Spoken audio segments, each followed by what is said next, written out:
మీట్ని ఆహ్వానించడం జరిగింది. తుంగభద్ర ప్రాజెక్ట్ అనేది ఉమ్మడి ప్రాజెక్ట్. అది కర్ణాటక, ఆంధ్రప్రదేశ్, కొద్దిగా తెలంగాణ, ఈ 3 రాష్ట్రాలకి సంబంధించినటువంటి ఉమ్మడి ప్రాజెక్ట్. దీని నిర్వహణకి తుంగభద్ర బోర్డు ఉంటుంది. కర్ణాటక, మనము, దానితో పాటు సిడబ్ల్యూసి సెంట్రల్ వాటర్ కమిషన్ వారు కూడా 3 రాష్ట్రాలకి సంబంధించినటువంటి ప్రాజెక్ట్ కాబట్టి నిర్వహణలో వారు బాధ్యత తీసుకుంటారు. చైర్మన్గా వారు ఉంటారు. ఇది దాని కన్స్ట్రక్షన్. దానికి సంబంధించి దానిలో ఒక గేటు కొట్టుకుపోతే అది జగన్మోహన్ రెడ్డి గారి సైడ్ ఎఫెక్ట్ అని, జగన్మోహన్ రెడ్డి గారి వల్లే కొట్టుకుపోయిందని ఇలాంటి దుష్ప్రచారం చేసేటటువంటి కార్యక్రమం చేయటం చాలా దురదృష్టకరమని ఈ సందర్భంగా నేను చెప్పదలుచుకున్నాను. ఏది జరిగినా అది జగన్మోహన్ రెడ్డి గారి అకౌంట్లో వేసేసి తప్పుకోవాలని చంద్రబాబు నాయుడు గారు, తెలుగుదేశం ప్రభుత్వం, ఎల్లో మీడియా ప్రయత్నం చేయటం అనేది దుర్మార్గమైనటువంటి అంశం. ఇదే విధంగా మరి జగన్మోహన్ రెడ్డి గారి టైంలో పులిచింతల 16వ గేటు కొట్టుకుపోతే వితిన్ 20 డేస్లో దాన్ని రిపేర్ చేసేసి ఏర్పాటు చేసి నీరు కిందకు పోకోకుండా ఆపడం జరిగిందనే విషయాన్ని మర్చిపోయారు. అప్పుడు కూడా చాలా బురదరాత రాసేటటువంటి కార్యక్రమం చేశారు. జగన్మోహన్ రెడ్డి గారి వాళ్ళే కొట్టుకుపోయింది. అది కొత్త ప్రాజెక్టు. వాస్తవానికి కాంట్రాక్టర్ లోపం వలన, చంద్రబాబు నాయుడు గారికి కాంట్రాక్టర్కి మధ్యన ఉన్నటువంటి లాలూచి వలన, ఫండ్స్ విషయంలో ఆయన సక్రమంగా చేయకపోవటం వలన కొట్టుకుపోతే దాన్ని రివైవ్ చేసి దాన్ని మళ్ళీ ఏర్పాటు చేయడం జరిగింది. అదేవిధంగా గుళ్ళకమ్మ గేటు కొట్టుకుపోయింది. గుళ్ళకమ్మ గేటుకు పట్టుకుపోయినా జగన్మోహన్ రెడ్డి గారు దీనికి కారణం అనేటువంటి మాట మాట్లాడారు. ఆ రోజున చెప్పాను నేను మంత్రిగా ఉన్నప్పుడు, ఈ రోజు చెప్తున్నాను, గుళ్ళకమ్మ కొట్టుకుపోవడానికి, గేటు కొట్టుకుపోవడానికి చంద్రబాబు నాయుడు గారు తన హయాంలో చేసినటువంటి అలసత్వం. ఎందుకు చెప్తున్నానంటే, చంద్రబాబు నాయుడు గారు 5 సంవత్సరాలు పరిపాలించాడు కదా పోయినసారి. అప్పుడు గుళ్ళకమ్మకి 5 to 6 crores ఖర్చు పెట్టారు. దేనికి ఖర్చు పెట్టారు తెలుసా? పెయింట్ వేయటానికి, విగ్రహం కట్టడానికి, అక్కడ బ్యూటిఫికేషన్ కోసం 6 crores దే స్పెండ్. గేట్ల కోసం 1 కోటి కూడా ఖర్చు పెట్టాల. అంటే ఎక్కడ డబ్బులు కమిషన్ వస్తే అక్కడ ఖర్చు పెట్టి గుళ్ళకమ్మ ప్రాజెక్టుని సర్వనాశనం చేసే కార్యక్రమం చేశారు. అది మేము వచ్చిన తర్వాత కొట్టుకుపోయింది. ఆ రోజు చేసి ఉన్నట్టయితే అద్భుతంగా ఉండేది. కానీ ఈ విధంగా ఏది జరిగినా జగన్మోహన్ రెడ్డి గారి అకౌంట్లో వేయాలనేటువంటి ప్రయత్నం చేయటం చంద్రబాబు నాయుడు గారికి తగదు అని ఈ సందర్భంగా నేను చెప్పదలుచుకున్నాను. నిజానికి తుంగభద్ర 71 సంవత్సరాల పూర్వం, అంటే మేము పుట్టక ముందు అది నిర్మాణం చేసినటువంటి ప్రాజెక్ట్. చాలా పత్రికల్లో, వాళ్ళ పత్రికల్లోనూ రాశారు 45 సంవత్సరాలు వరకు అది గ్యారంటీ పీరియడ్. 45 సంవత్సరాలు దాటి ఇప్పుడు 71 సంవత్సరం అయింది. దాని రిపేర్లు ఎప్పటికప్పుడు చేస్తూ ఉండాలి. 40 సంవత్సరాల నుంచి కూడా సక్రమంగా చేస్తూ ఉండాలి. చంద్రబాబు నాయుడు గారు ఎన్ని సంవత్సరాలు పరిపాలన చేశారో మీకు తెలుసు. జగన్మోహన్ రెడ్డి గారు 5 సంవత్సరాలు పరిపాలన చేస్తే జగన్మోహన్ రెడ్డి గారు సరిగా చేయకపోవటం వల్లే పోయిందనేది ఒక ఉమ్మడి ప్రాజెక్ట్. అది కర్ణాటక, ఆంధ్రప్రదేశ్, తెలంగాణ స్మాల్ షేర్ ఉంది. మొత్తం సిడబ్ల్యూసి చూసుకుంటుంది. ఆ నిర్వహణ వేరే ఉంటుంది. ఫండ్స్ మనం కేటాయిస్తాం. అయితే మనకు కూడా కొంత అజమాయిషి ఉండే మాట వాస్తవం. దీన్ని జగన్మోహన్ రెడ్డి గారి మీద నెట్టేందుకు ప్రయత్నం చేయటం చాలా దుర్మార్గం, అన్యాయం, దురదృష్టకరమని చెప్పదలుచుకున్నాను. ఇది ఇప్పుడు అంతే. చంద్రబాబు నాయుడు గారు ఏది చేసినా జగన్మోహన్ రెడ్డి గారి వల్ల పోయింది, లేదా రాజశేఖర రెడ్డి గారి వల్ల పోయింది, నేను అద్భుతంగా చేస్తాను అనేటువంటి మాట మాట్లాడుతున్నారు.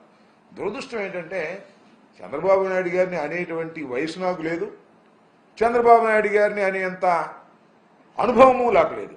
ఆయన చాలా అనుభవం కలిగిన వ్యక్తిగా ప్రచారం చేసుకుంటున్నారు. ఎంత దురదృష్టం అంటే పులిచింతల ప్రాజెక్టుకు సంబంధించి ఆయన ఒక మాట చెప్పాడు. నాకు చాలా ఆశ్చర్యం వేసింది. ఇప్పటికి కూడా ఆశ్చర్యం వేస్తుంది. ఏమన్నాడంటే, కాఫర్ డ్యాములు లేకోకుండానే ప్రాజెక్టుని పూర్తి చేయాలనే ఆలోచన మేము చేశాము అన్నాడు చంద్రబాబు నాయుడు గారు. సాక్షాత్తు చంద్రబాబు నాయుడు గారు. 71 సంవత్సరాల చంద్రబాబు నాయుడు గారు 14 సంవత్సరాలు ముఖ్యమంత్రిగా ఉన్నవాడు, మళ్ళా ఇప్పుడు 5 సంవత్సరాలు ముఖ్యమంత్రిగా ఎన్నిక కాబడినవాడు, కేంద్రంలో రాష్ట్రంలో చాలా పలుకుబడి ఉంది, మేధస్సు ఉంది అని చెప్పుకునేవాడు. ఆయన ఏం చెప్పాడు ఒక డైలాగు, పోలవరం ప్రాజెక్టు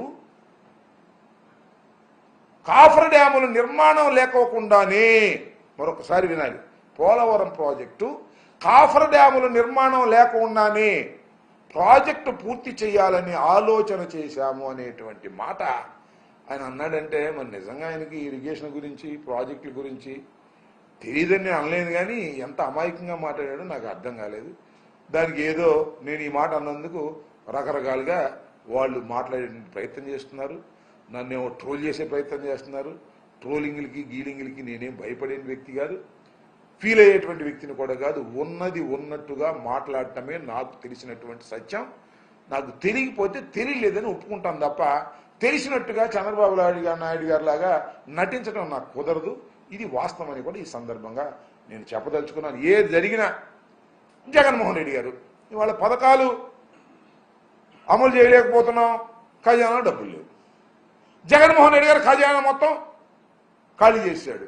అంతకుముందు ఖజానా బాగా బ్రహ్మాండంగా ఉందనుకున్నావా? నాకు అర్థం కాల. నువ్వు వాగ్దానం ఇచ్చే రోజున ఖజానా బ్రహ్మాండంగా ఉందని అనుకున్నావా? జగన్మోహన్ రెడ్డి గారు ఏం కొత్త వాగ్దానం ఒకటి కూడా ఇవ్వలేదే. ఎందుకు ఇవ్వలేదు? He knows everything.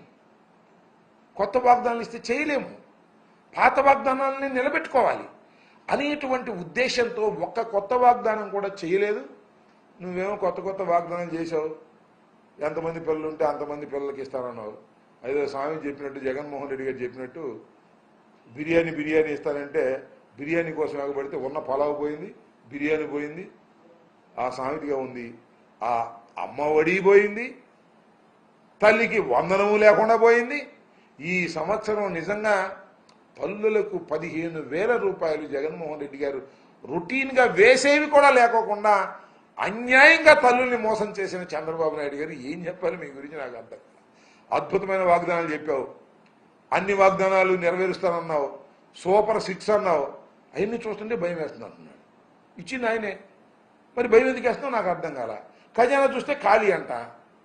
అంటే కోటాను కోట్ల రూపాయలు ఖజానాలో ఉంటే నువ్వు పంచి పెడతావు. వచ్చి ఏం చెప్పావు నువ్వు?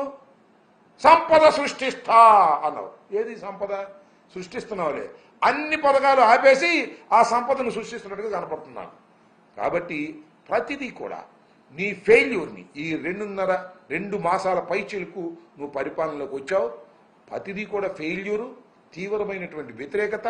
ఎందుకు ఓటేశాంరా బాబు అని ప్రజలు పశ్చాత్తాపడే దశకు వచ్చినటువంటి సందర్భం ఇదని ఈ సందర్భంగా నేను చెప్పదలుచుకున్నాను.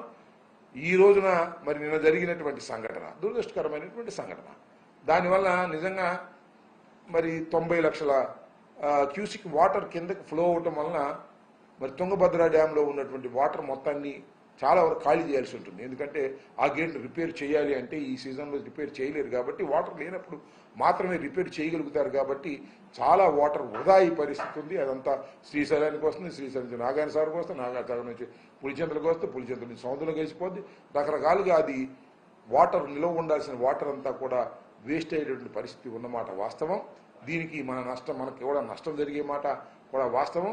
దీనికి ఏదో జగన్మోహన్ రెడ్డి గారి సైడ్ ఎఫెక్ట్ అని జగన్మోహన్ రెడ్డి గారి మీద నెట్టేసి చేతులు దులుపుకోవాలనేటువంటి ప్రయత్నం దయచేసి చేయవద్దని. ఇది ఉమ్మడి ప్రాజెక్ట్ అని కర్ణాటక ప్రభుత్వం, ఆంధ్రప్రదేశ్ ప్రభుత్వం 2 కలిసికట్టుగా సెంట్రల్ వాటర్ కమిషన్ యొక్క ఆధిపత్యంలో జరిగేటటువంటి ప్రాజెక్టు. దీన్ని చర్చించి సాధ్యమైనంత తొందరగా దాన్ని పూర్తి చేసి ఆ నీటిని నిల్వ చేసుకోవటం అనేది అవసరం. కాబట్టి దానికి కావాల్సిన ఏర్పాట్లు చేయటం మంచిది తప్ప జగన్మోహన్ రెడ్డి గారి మీద నెట్టేసేటటువంటి కార్యక్రమం చేయడం చాలా దురదృష్టకరమని ఈ సందర్భంగా చెప్పదలుచుకున్నాను. ఓకే.